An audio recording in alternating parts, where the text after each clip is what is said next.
મિત્રો ટાટ સેકન્ડરીને હવે એકાદ વીક જેવું બાકી છે અને અત્યારે ઘણા મના મનમાં વાંચતા એવો વિચાર આવે છે કે નથી વંચાતું, નથી થતું, આ વખતે નહીં ભેગું થાય. મિત્રો આ બધી નકારાત્મકતાથી દૂર રહો. છેલ્લે ટાટ સેકન્ડરીની પરીક્ષા 2023માં આવી હતી અને 2026 ચાલે 3 વર્ષ થયા અને હવે પછી ક્યારે આવશે એ કાંઈ નક્કી નથી એમ.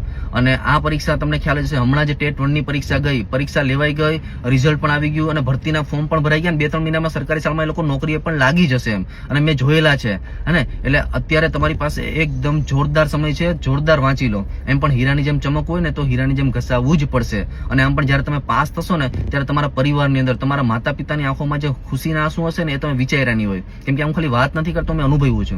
મને જ્યારે પહેલી નોકરી મળી હતી ને ત્યારે મારા મમ્મીના આંખમાં પણ એટલા ઝરખના આંસુ હતા એમ. એટલે જોરદાર વાંચો, બાકી શેરીમાં કોઈ નહીં ઓળખે, કહેશે ખબર નથી એમ.